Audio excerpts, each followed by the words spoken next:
This is Ivy Unleashed, a Gold Ivy production. Welcome back to Ivy Unleashed. We are so excited you are tuning in today. Today is a big deal. Stories are important for Andrew and I. It's one of the reasons we created this podcast, to not only simplify health and wellness, but to share inspiring stories. We believe stories are what set us free. You can see yourself, you can gain ideas, tips from different stories. And over the last 3 seasons, we have been a platform for people to share their stories for the first time. And today is a special day because not only is someone sharing their story, but it's our first overseas guest in Cologne, Germany. Yes. Asya Pritchard, welcome to Ivy Unleashed. Hello, everyone. You're so cute. We're so happy that you're here. So one day I was on TikTok and I was just scrolling through, and Asya came on and she was sharing her song that she sings. You have a beautiful voice. And what was interesting was while the song was singing, she was sharing her story about being diagnosed with autism when you were 7. And the song is resonating with people all over the globe about your experience with autism. And so we are thrilled to dive into what this song means to you, why it's so important for the world. And we would love to kind of hear your story, whatever details you want to share to have our listeners kind of learn more about you.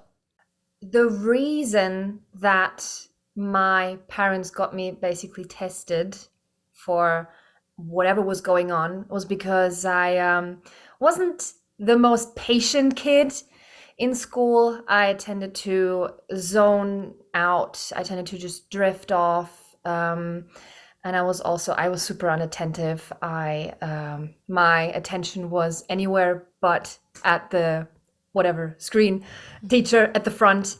And yeah, there were just some signs that made my parents think, okay, we're just going to get her to a child psychologist just to see if there's anything going on. And yeah, so we went to 3 different doctors actually, because with stuff like this, it's important to have more than one opinion. And it's funny because I don't remember them being proper, doctor's appointments, because they kind of have a playful approach for kids. And so they asked questions like how I was behaving like when I was a toddler, which obviously I couldn't answer because, my mother was then there to describe what she was seeing. And there were, little things that added up to the diagnosis, which is individual for everyone, but they then, started to see a pattern and then, set up the diagnosis, I guess. Mm-hmm. Yeah. How did that affect your childhood? Like, did you have to have different services or to be in different classrooms or anything like that? Any special treatment? I mean, the diagnosis in itself was actually, in the beginning, a big help for my family. For my parents, because then they were like, oh, that's why she's not really vocal on some days. That's why she sometimes struggles to have eye contact and stuff like that. So they had their why. They could name it. They had their reason and could start to treat me in a way that would help me interact with them and them interacting with me and stuff like that. For me, it was just a word, to be honest. I was just like, okay, I was shrugging it off. I was somewhat not really affected or like slightly confused. I was just like, okay, so I don't know, these doctors said that, this man and this woman, they said that, but I just wanted to go on with my day, to be honest. I was just 7. So at that time, it didn't really affect me or mean that much to me. I just wanted to play around, I guess. Yeah. Did you notice any differences with the way that you played with kids or anything that made you feel different? Oh, sure. Yeah. So one would say that I had like a more introverted approach to playing with kids. However, I would just say I was warming up slowly to the kids. I would then be comfortable to call my friends where I'd feel safe. I just needed some extra time to warm up with new kids at school or some new kids at the neighborhood, or when we we actually moved house. Um, how many times? Like 2 to 3 times. So we did also, being the new kid, we did also move around, and then approaching new people, approaching new kids. I was slow to warm up, and quiet, really attentive, just leaning back and observing a lot and analyzing a lot. But once I actually found my kid friends and my people, it was almost the other extreme. I was then very explosive and very expressive and kind of extreme there, because once I felt comfortable to completely be my quirky, bubbly self, I was. So yeah. Yeah. And fast forward today, you're a musician, you're an actress. So what was that like, your career path to get you to where you are today? Oh, wow. So, I have to say, I'm one of those people where I have to say early on, I love the stage and stuff like that. I know it sounds super cliche, but there was this one incident where I was just about like 3 years old or something. And there was this karaoke bar situation, stage show thing going on that my parents brought me to, and my sister, my biggest sister. And so they didn't expect that when the hosts were like, hey, if someone wants to come up and sing a song, they can come up. Me, being a little toddler, crawling up there and just singing along and grabbing the microphone. That was one of the moments where my family was like, what? She never does that. She never does intuitive, impulsive stuff like that. That was one of the things. And from that incident on, from that evening on, for example, outside of school or when there were school programs, it was very, very artsy. It was very artsy when it came to my hobbies. I went to a theater group. I started to learn instruments, so there was some musicality to it too. Yeah, until my how do you say? I guess A levels, my graduation before uni was coming up, and this one lovely woman who was in my theater group, she said, "Okay, Asya, I'm going to tell you something now that I won't tell everyone at this theater group." So she set me aside. It was a private conversation, and she was like, "I'm going to tell the other kids that they're great at what they're doing, and that they can, keep on acting and playing in plays. I'm going to ask you if you want to audition at universities, because if you want to, I would really encourage you to do it." She really encouraged me there. So I did. So I went auditioning for universities. Primarily at the first place, it was for musical, and then it started to deviate, I guess, into acting. And yeah, what can I say? I had 4 years of acting studies that finished in 2018. And since then, I'm in the acting and music and musical industry, musical business. It's amazing. And it's cool to see all the different musicals that you've been a part of. And then with this song, I would love to get into this song. So the song is called Iris, a song about autism. And there's a lot of little phrases in it that we would love to dive into, because some of them, like, I don't know exactly what that means, especially, the song is about autism. And I would love to learn more about autism and what it feels like to be diagnosed with it, to live with it, to how it affects your relationships. And so first of all, talk about writing that song and how you decided, I'm going to create something for the world to hear. Mm-hmm. So it basically started in COVID times.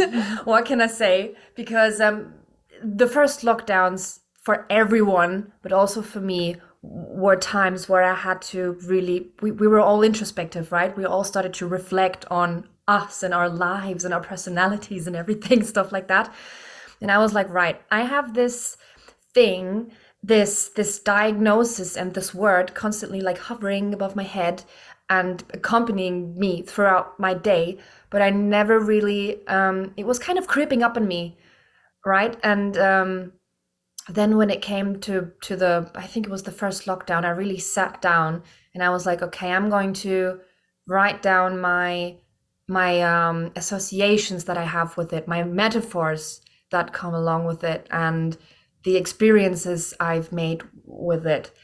So I not only searched inside, my head, but also on the internet, when like on, I don't know, comment sections and forums and stuff.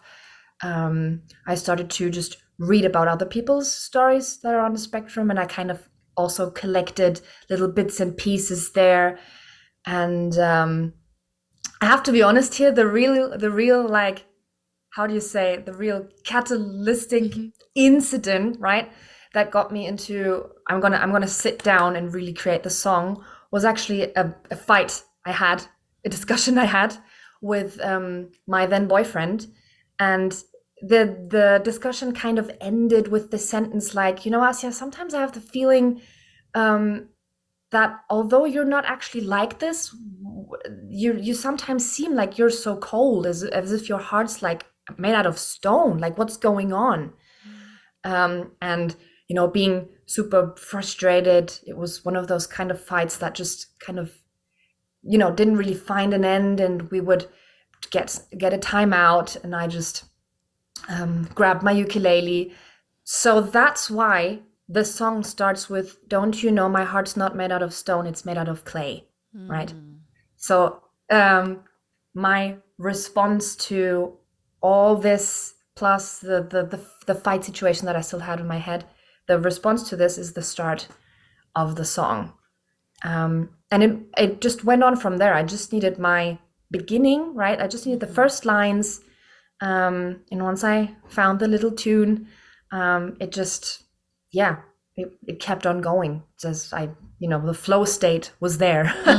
So yeah. Would you say that's a common misconception, or that, people perceive anybody with autism that they don't have feelings, that they're not empathetic? Like, is that common? So, yes, I believe so. My approach to this is, there's this phenomenon, I think, that when someone is overwhelmed with something, they tend to shut down. And I think this comes down to, facial expressions, emotions, processing things. This comes down to that as well. I was actually watching a show on Netflix called Atypical, which is also about a boy on the spectrum. And there was this inner monologue going on in one scene, and he also picked up on that, and he was like, yeah, many people say autistic people don't have feelings. I sometimes think I have too many. So I can't speak for everyone, but I sometimes have the feeling, because when someone is overwhelmed with, sensory stuff, visual stuff, hearing, plus, that's just the outside world, plus processing inner emotions, then when someone tends to just shut down and just kind of relaxes their face for a few minutes and just tries to recalibrate again to the world, those are the moments that are perceived as, oh, why are you not responding? What's going on? Why are you not reacting to me? I do think it's kind of a misconception going on, and a miscommunication going on at that point. That's such a beautiful way of explaining it too, where, typically when you are on the spectrum, like you said, stimulation from the outside, noise is like your ears are more sensitive, everything just more sensitive. And so it's like an overload. And then you have to process what's happening, and then you have to think about your face. And so I know that's something you talk about on TikTok too, is masking. And I would love for you to talk about that. I want to dive more into the song, but I also want to talk about masking. Like, what is masking and how does that play into autism? So the way I like to, because I've been asked that many times and it's kind of difficult to explain.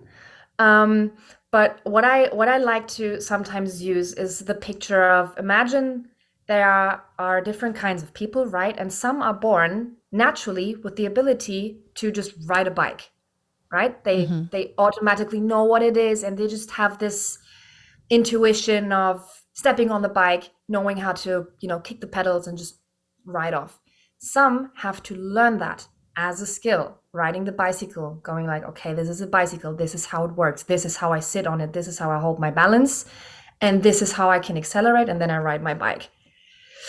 And same goes with trying to interact with the world, social cues, being aware of the how you are perceived and how you perceive people, the tone of your voice, your facial expressions. This is the riding the bike, right? I hope this makes sense what I'm saying, because there are some people, you can call them neurotypicals or whatever. Some are not really comfortable with that term, but there are some people who naturally, instinctively know how to ride the bike, and some don't. Some not so much. Some maybe a little. They go, okay, I know what this is, and I know that that's the light, but where are the brakes, for example? So, that's that. And masking can be a tool. When you learn to ride a bike and there are those little wheels at the sides helping you training wheels. Exactly. Yeah. I sometimes see it as a tool that helps you just trying to understand the world more, and also, best case, people understanding you a little more.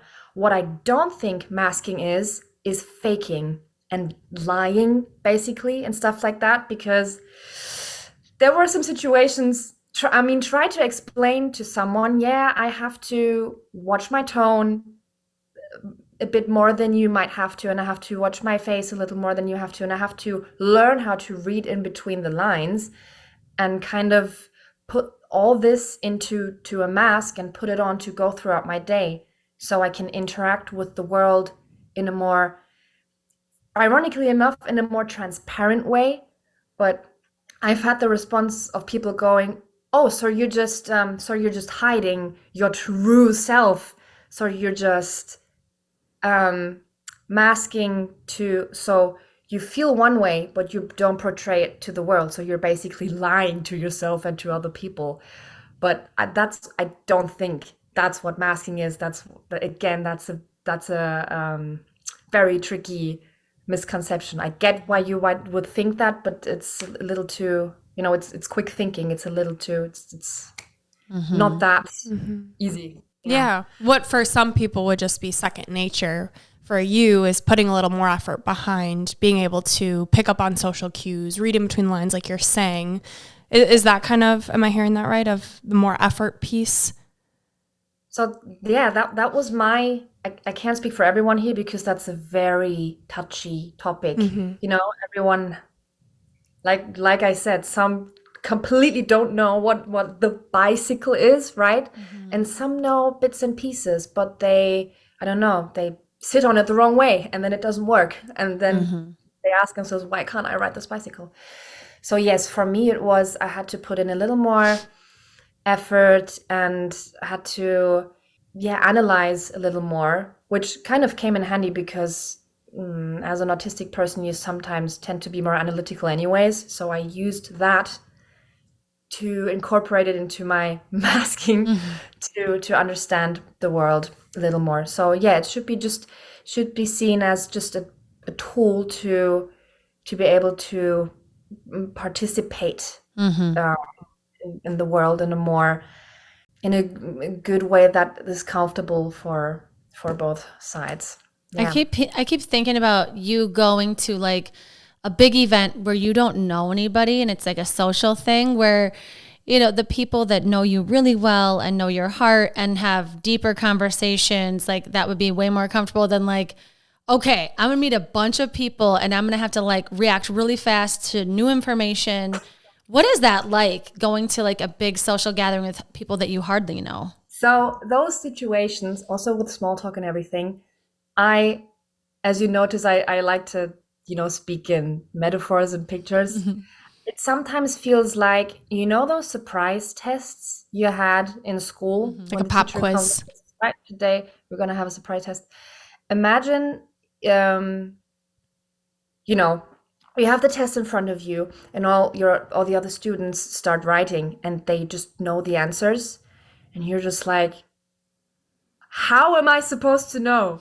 Like, just imagine you haven't covered it in class or something, so the picture makes sense. But it's like, how am I supposed to know what to do here?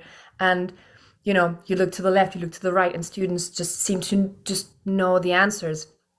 So yeah, at those gatherings and holding small talk, again, I know that some people just enjoy that they feel comfortable doing that, and it's like second nature. For me, it was a skill. It is a skill in itself, yes, but for me, it was a skill that I really had to pay close attention to and learn what on earth was going on. I bet. Like a jungle. It's like a jungle out there. Yes. I love learning about this, just like the different ways that you've had to adapt. And I think it can help us have more compassion for people, knowing like, oh, they're reacting to what I'm saying. It has nothing to do with me. They're just, like, let's give people a second to process. You never know what's going on in somebody else's mind or brain. And so just having that empathy and compassion for like, not the instantaneous back and forth small talk stuff. But so just to understand even more, to dive into your song, there's a couple phrases I want to ask you about. One is super interesting. You say there's a supersonic silence whispering so loud. What does that mean? So I was in the writing process, and the song starts with all the senses, right? Come and see what I see if you hear what I hear. So I'm in the sensory world. So there were two things happening. One is basically my songwriter artsy side that wanted to kind of create a paradox. So wanted to come up with something epic and cool. And the other part was I was trying to talk about so that some people have like inner monologues going on and some don't.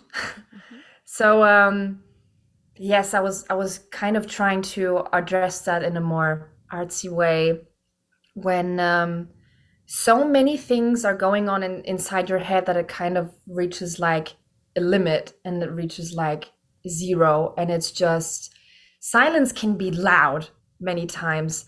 And so this it's basically about moments of overwhelming, sometimes when there is a feedback in music and you hear this loud noise, like this sound.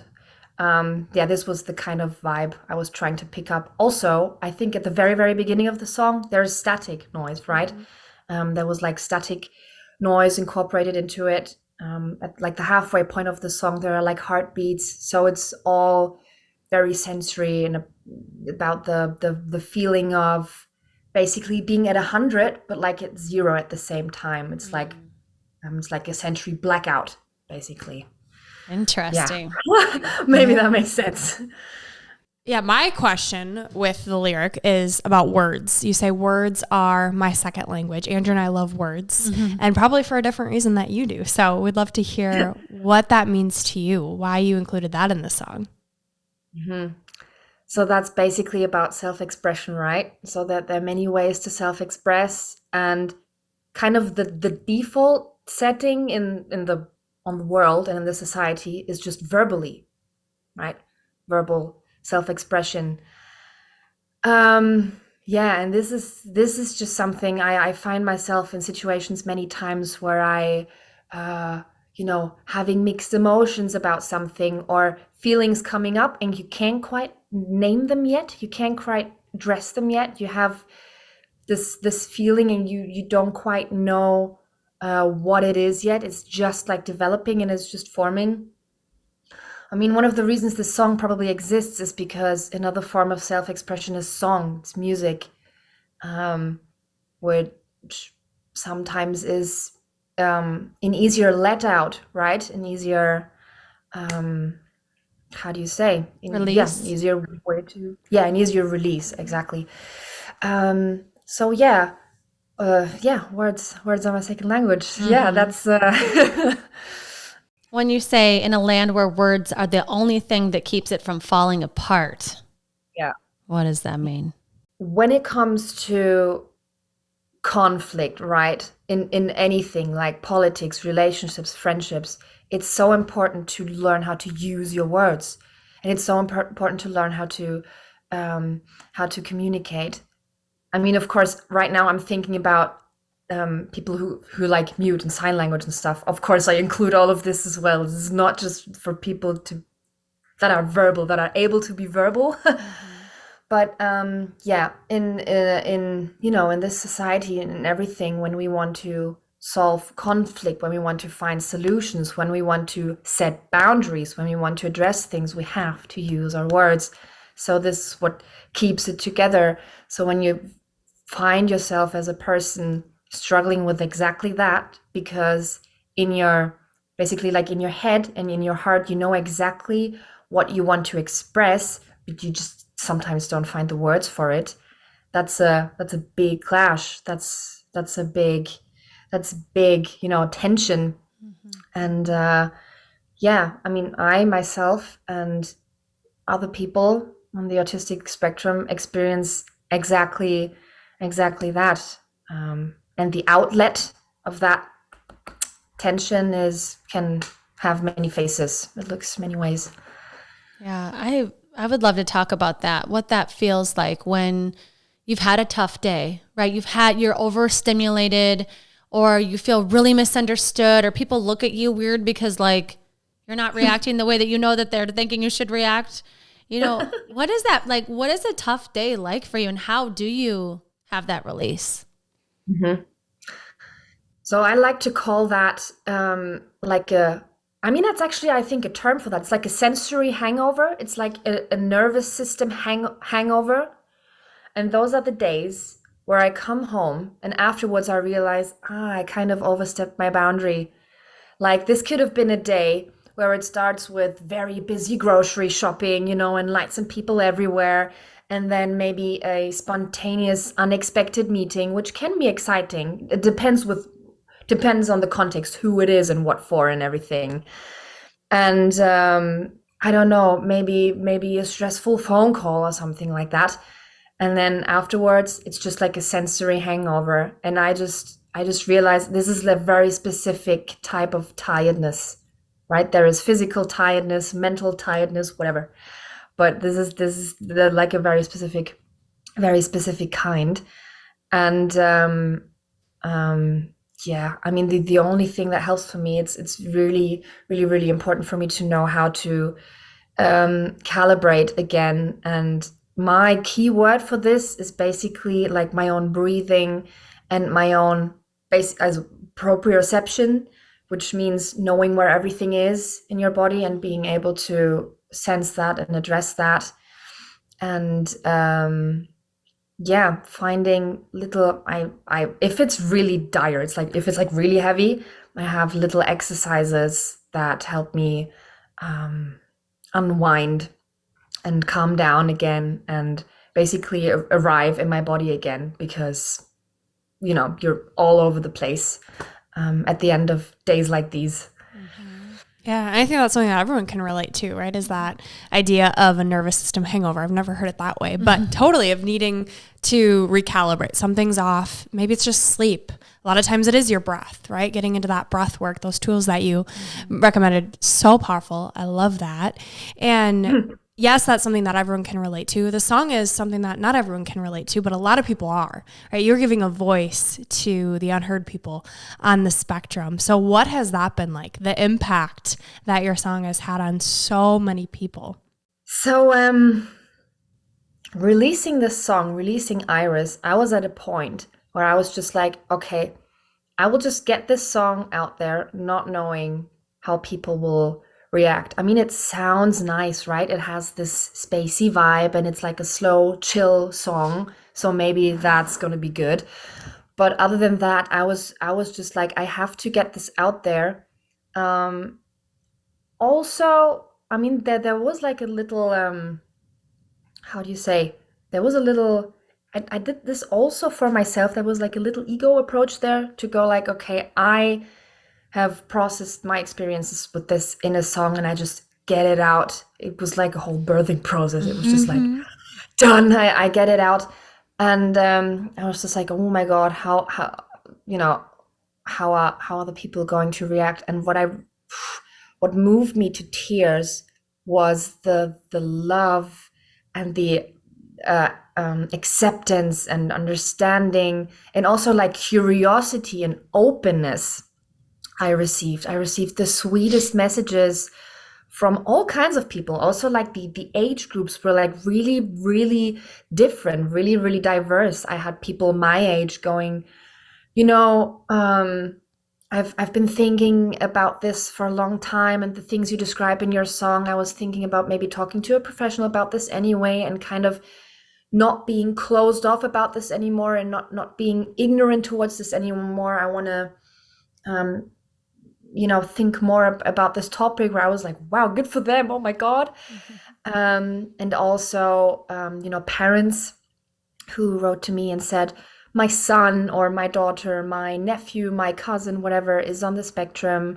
I have a hard time connecting with him or her because of reasons, or we don't really get to talk, or when we talk, there's no real conversation going on. Your song helped me understand them more. Or also, I had a message going like, we both, like my son and me, were listening to your song, and since then we just have this common ground, and we have, it just connected us. We have more to talk about now. We kind of start from there, and our relationship is better now. Where I'm like, oh my God, I can't believe that. I really didn't think my song was capable of doing that. I just thought some people were like, oh, that explains many things. Okay, Asya's autistic, right? Okay, moving on. Also, I have to mention this, which is really, really heartwarming. Like old friends of mine from, I don't know, primary school, or, friends people I haven't seen for like over 10 years. Also the ones you really wouldn't expect to write you, to contact you, they did. And they were like, wow, I heard your song, and then they bring up memories, and they just start to talk about their perception of you and what they think now. And there was this big, I don't know, almost like this full circle moment. And like, yeah, that was really, really beautiful. I really didn't expect that. It was such a gift. That's amazing. I keep thinking too of just like the gift of you understanding yourself more helps others understand the people they love more. And it all creates this connection, whether it's back to you or to their nephew or to their daughter or to their parent. I mean, I'm sure there's a lot of people undiagnosed walking around and feeling othered, feeling misunderstood, feeling like, what? Is there something wrong with me, or does everybody else suck? Like, what is the problem? And I think about it. I mean, we all have our own idiosyncrasies, right? Like, we're all different and have weird, quirky things going on, right? But I think specifically when it comes to autism, it's just like, to me, I just keep thinking about like taking a second to allow somebody else to process what we're saying. Like, we go 5,000 miles per hour in every conversation. I talk so fast. I think so fast, And it's like, how many people have felt so overwhelmed by my like, quick energy? And that we're not all like that. And every message I hear too is like, it's actually better for us to just slow down, to listen, to understand someone. And so I'm so happy you took the time to understand yourself so that you could express it in a beautiful way. Another thing I keep thinking about is your inner critic and your self-esteem, right? As a child, a teenager, someone in an industry that is flashing lights on you on stage or in the press or on social media, how has autism affected your inner critic or your self-esteem? It's a super interesting question, because at times I asked myself that too. I don't have the perfect answer to that, because there are friends asking me, okay, Asya, let me get this straight. You are, also highly sensitive, which is a thing that many times comes along with autism, but not everyone is. So yeah, you're a highly sensitive person, right? So flashy lights, loud music, and you're a musical actress, and you have interviews and you have auditions, which is like the epitome of pressure of what how and so my personal experience with this is, starting from a young age, I don't know, I have kind of established this very special relationship with the stage, because it's also in a way like a playground, a safe space. Anything can happen.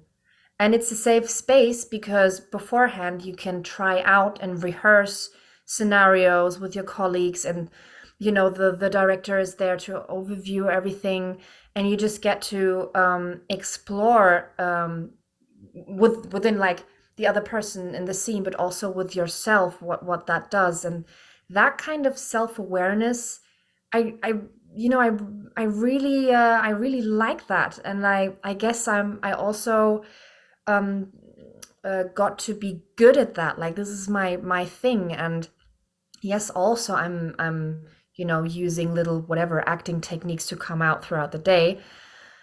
But yeah, that's that. And also with the music and everything, music is basically like talking or shouting or sitting, silence, also sitting in silence for just over a specific amount of time in certain tones in a certain rhythm.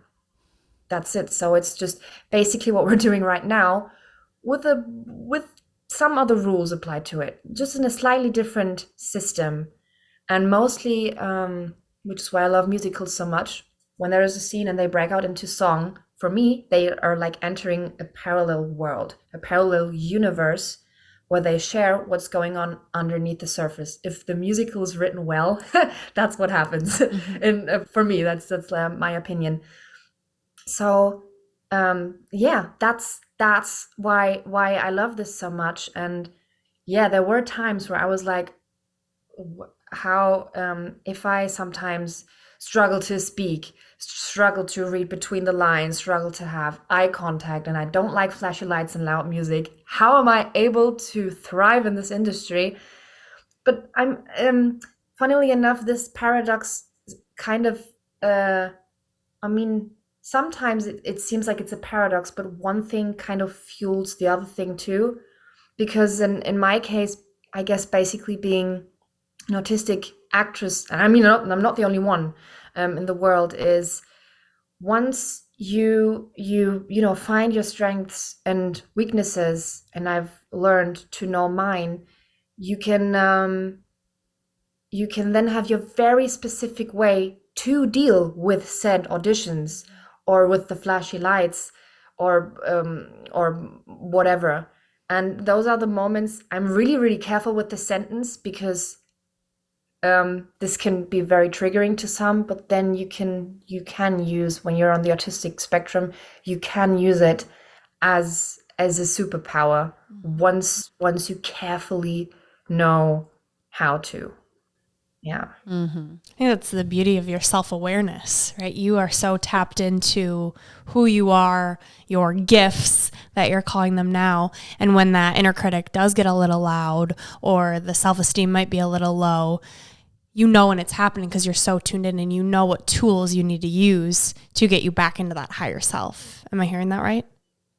Exactly, because I mean, everyone will have their inner critic in their head, right? And if you kind of translate that to people on the spectrum, also with ADHD, which many times kind of seems to I kind of see them as sisters. Sometimes when someone is diagnosed on the autistic spectrum, ADHD is not that far away. So it's like this thing that doesn't apply to everyone. But those people seem to have inner critics and monologues going on, maybe a little louder than some others. And because at a very young age, I already had to deal with this and to learn how to function. I mean, for me, this is the norm, right? Because I haven't experienced it in any other way, right? This is my brain and my body. This is the only experience I have. But because I have dealt with this over such a long time, when I don't know, the final days of an audition is coming up and the pressure is on, and the the people, there's just a lot going on. I already am I so unfamiliar with this then? I can go like, wait, there are little moments that remind me of things. I know this. Wait, maybe I can try out things to deal with this. Am I making sense here? I try to find things that I try to see patterns, basically. Sometimes it works, sometimes it don't, but do you ever have it where it flops? Like you had to think too fast and you couldn't, and it didn't go well and you beat yourself up about it? The thing with me personally is when I start to overthink a scene. Or when I prepare for an audition, and there is this sweet spot. Of course, you have to be this is very specific now to actors, but I mean, you can apply to many other aspects in life, but there is this sweet spot where you, of course, come as prepared as you can, super prepared, but don't overdo it, don't overthink it. And I sometimes tend to do that because that's what I know, right? Analyzing and trying to find out more, and then being in my Sherlock detective mode. This is then kind of stripping me from the vulnerability that is actually good, that I would need to have in order to have an open mind and an open approach to the scene when the audition comes up. I feel like that feels like life. Like that is life. Like you can be prepared for other people's behaviors. You can be prepared for what you're walking into. But in general, if you're overthinking everything, you can't have the magic of what could be, right? If you're too structured and you're not in the present moment. Yes. So I feel like that applies to everybody. That's so interesting. Asya, I'm so glad you're here because what we really want to understand is what it's like to be you. We want to know what it feels like. We want to be able to connect more with others and what it's like to be someone that loves you. When you think about what people don't understand about autism, or for someone that loves someone with autism, like, what would you like to say to them? So I'd say, yes, of course, there is research done about autism and stuff like that, and it's a big word. But at the end of the day, keep in mind, and this goes for anything, if that person is, I don't know, this maybe sound very extreme, but trans, HIV positive, or have, something that accompanies them, don't lose your curious, loving look over that person just as a human, and you're good. From many things can derive and can flourish out of this. I mean, as long as you just stay curious and ask questions, you might not get the answers, but the mindset behind this is what can make the person feel more just seen and understood, just because you've asked the question.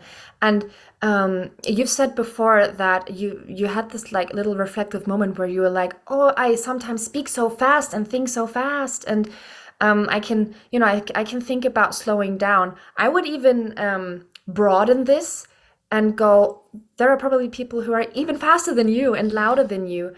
It's more about how do I say, the tempo and the tone itself, just being aware of that in general, and just going, oh, okay, what even is the norm here? Kind of also, what has also helped is kind of questioning it's okay to have a perception and a definition of normal, because this helps you set things in relation, right? This is also part of like helping to develop your common sense and stuff like that. But every once in a while, maybe go like, again, this is just, it's a construct, it's an idea, and there will be many exceptions. And that's fine. That's beautiful. If everyone would be literally normal, that's freaky. That would freak me out. So yeah. And if that's okay, I would also, my message for people who maybe feel like me and I identify with the same experiences that I have, I would like to try and give an answer to that as well. Mm-hmm. And I mean, this answer feels a lot like the, answering to your inner child and this kind of exercise that you do. But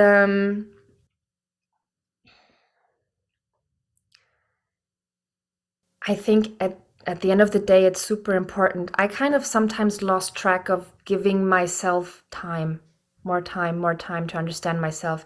Like I'm 28 now.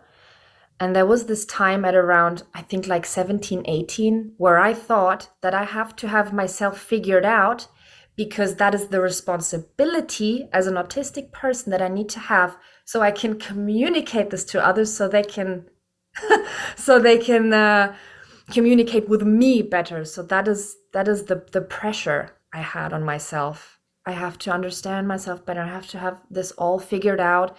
And so if someone comes up to me and asks me, and if I'm like, oh, there is already someone who is interested, this is so great. No, I have to deliver. I have to give them the answers. It's okay if you don't. No one can really, especially, at that age, can really do that. Or even if you're double my age, there is no time limit where you need to have that thing that accompanies you completely figured out. Not even scientists are even at that point. Like this doesn't have to be, you can shift your focus. This doesn't have to be the responsibility as I thought this was for me.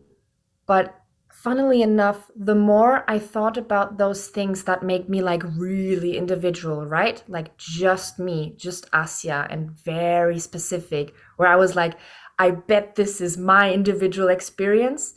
The more I expressed this and put it in a song and stuff like that, this is the exact moment where people were like, oh my God, I'm so glad someone says this. I know someone who feels like this, or I've never vocalized this, but I feel like that too. So I think it's actually those very, very specific, quirky moments where you think, okay, no, I guess this is like super specific and super special. Those are the moments where someone lifts their hand and actually go, funny, yeah, me too. I understand that. I'm so glad you listened to that, because a lot of times, like you said, it's quirky. You feel weird. You feel like, look, should I be doing this? Like your music video is so unique to you, right? But people are resonating with it, like you said. And I think you expressing that artsy, quirky side of you, it speaks to people. You have a gift. And the way that people can understand it from there, you can't really put words on it, right? It's magical. So I'm glad that you did that. And we would love people to be able to find where they can access you, your song, where they can hear you. So can you share where everybody can find you?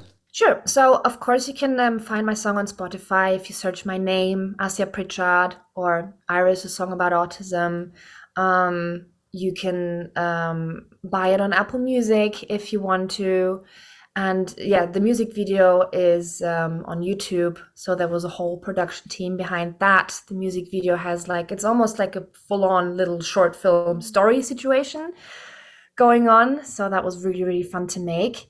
And yes, that I think sums it up, where you can listen to Iris. Mm-hmm. We just heard it on Spotify too. Yeah, we're so excited for everyone to listen. It is such a beautiful song. It's a jam. Even without getting too much into the words, just the beat of it, the words just add to it. Your voice. It's magic. And we're so happy you found your gift. You're listening to it. You're helping others listen to their gift. And what makes them unique is also what lifts them up, right? And helps lift everyone else up. So we are so grateful to know you, that you are now connected to us, and that we can share in your work. We can't wait to see what else you come up with. This is just the beginning, I feel like. I know. And Asya, something we always do is we like to share 3 gold stars, your 3 gold stars, with our listeners. One takeaway one gold star that I have, that is kind of like my motto for this year, it just came into my mind, is you also wrote that down, is just the quote, and this applies to everyone, and also, autistic people, trying to analyze the emotions in my head has led to questions in my case, but giving myself permission to just feel them in my body has led to answers. It's okay. Feelings are meant to be felt. That's their job. Don't try to apply, don't try to apply feelings to like a different job other than for them to be felt. Yes, trying to learn that and relearn that and deconstructing that. That's one gold star.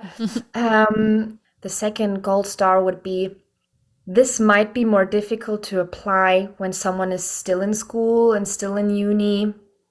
But once I allowed myself to, not be normal, which again was easier once I stepped out of, school and uni and stuff like that.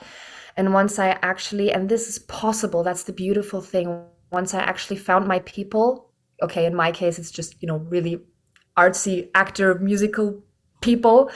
Once I found them, embracing those exact things that make you think you're not, worthy of belonging and acceptance, were exactly those things that got me in, and people welcomed me with open arms because they related to it. Chances are high that those things that make you feel unrelatable and not really approachable, those are exactly the things that make you human and vulnerable. Vulnerability is a terrifying thing, but that's actually the superpower in itself. The super glue that glues humans together. Love that. Okay, so to my last gold star. Ooh, as soon as you go, but what if I might be surprised? Like asking yourself, what if I'm up for a surprise once I approach a person, and let's see if I anticipated the story that will then be presented to me once I ask. And I assure you, it's always something different or even more than that. Yeah. I guess that's what I'm going to say. Yeah. Well, going back to what you said earlier, curiosity, right? Instead of coming from a place of judgment, we come from a place of curiosity, and that's ultimately love. Those are awesome. I love it. Okay. Our next segment is Unleashing Ivy. So these are 3 rapid fire surprise questions. Okay. Are you ready? Okay, my question, because I'm so impressed and inspired by all of the self-growth you've done. You're 28 years old. And so I'm curious what that looked like for you. Were you in therapy? Did you have journaling? Was it the songwriting, the creative process? Like, what have been some key things that you've done throughout your life thus far to help with this awareness and self-growth? Oh, yeah. So one thing that helped me is that last year I found a coach that specializes in ADHD and autism. And she's not qualified to call herself a therapist, right? It was more like a coach and a mentoring thing. And she is specialized in that. And she helped me a lot and gave me tools and names and like, oh, this phenomenon, that's fine. This is called this, and this is what your brain does then, and stuff like that. This is what helped me. naming it. That was one of the things. So for me, the thing with journaling is some days it works, sometimes it doesn't. Sometimes I just then start scribbling in my journal, and it's not pretty, but it just helps me unwind. So the thing with journaling is like a so and so situation. I sometimes try to journal neatly and everything with my questions and stuff, but sometimes just starting to scribble or like writing down your stream of consciousness without it having to make coherent sense is what helped me. And a very, very specific thing that I did, I started doing this at the end of my acting studies, 2018, up until this day sometimes, when I have, thoughts overload in my head, and I just need to talk about them, but I'm maybe not confident enough to talk with someone about them because I don't feel it's not developed enough. I don't feel safe enough. So it's like this weird gray spot of like, I want to start verbally processing, but I can't do that with other people yet. So what do? I got out my recording app and just started talking. Sometimes those were like 20 minutes long in very extreme situations, sometimes just 2. And then I start to listen to them, and this approach is a little easier because I guess being an actress, this was an easier approach for me. I then just pretended that I was sitting with someone else, maybe a glass of like a beverage of your choice, glass of wine, water, whatever, and listen to the topic at hand, right, to the problem, and just think about advice you would give to that person. And then I basically started giving advice to myself and have a completely different approach and a different mindset. So recording myself and then listening to myself. It's actually a really good idea. I love that. That's amazing. Yes. Anybody could do that. Yep. I love it. My question is just about your future, right? You wrote this song, you had a music video, you've, had a lot of acting gigs. What's the future look like for you, and what are you most excited about? Yes. So I just lately had this, I suck at like 5-year plans. And instead, I was just like, what are 3 things in general that I'm really excited about that I would love to be doing? Like these things that you think about and then you get all excited in here. Those are the things you have to. That's another unofficial gold star. I should have said that earlier. Don't lose that sense of excitement you get when you think about things about the future. You have to hold on to those. And three things for me are although I'm already, establishing myself in the musical industry, I still want to be part of an ensemble of a big musical. Like I'm thinking be it in Germany or like West End, maybe even Broadway. I don't know how to get there yet, but I gotta say it. Like I'm also a musical actress. This is what I want to do. Maybe in the ensemble of Les Mis or something. I just want to be there and then cry of happiness because it's so amazing. That's one thing. The second thing I'd like to be also doing in the future, and I have done parts of it, like little gigs and little jobs, is voice acting. I really love voice acting because the approach and the kind of work is like with a huge attention to detail, right? And you're in your vocal booth. It doesn't matter what you look like, which can be a big plus. And you just focus on little nuances in your voice, and you give characters your voice and stuff. I love that. Also, as an autistic person, I can just look the way I look and completely hyper focus on something and get paid for it. Yes. Awesome. So I think I maybe be really good at that. I would love to be doing that. And the third thing is keep on writing stuff, writing on songs. I could also see myself in a team of people, right? I don't know if they're like ghostwriters then or other songwriters, creating a play or a song, or maybe creating a musical. I'd love to be on the, you know, creative side of things and write something there, write musical or write lyrics to them, or also translate, because you know, being bilingual, that is also helped, translating in German or in English back and forth. Those are the three things I'd love to be doing. Love it. It's exciting. So exciting. And you've got two biggest fans over in Minnesota. Can't wait to watch what you do. All right, our last question, Asya. If you could go back and tell younger you one thing, what would you tell her? Oh my God. I thought about this question so many times, man. Okay.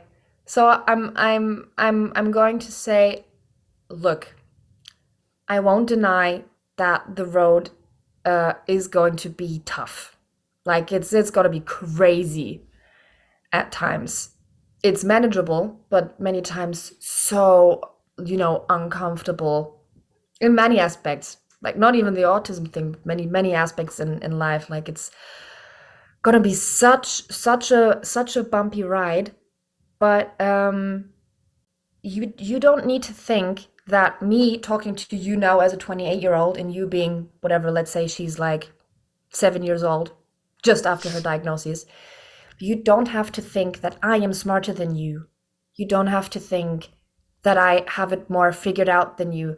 The thing that little Asya or our little inner children already think about and feel about and have, you have much more in you than you think right now. Like maturing doesn't always mean, yes, it's nice thinking about being the better version of yourself and being better each day, but you don't have to cut the connection to the things you already felt and you already knew as a child. There is so much power and magic in those things. Like little Asya has many things figured out, and I kind of started to not take that seriously and look up to the you know, big people in the world that have everything figured out, and I want to be like that one day, and I want to know that one day, and stuff like that.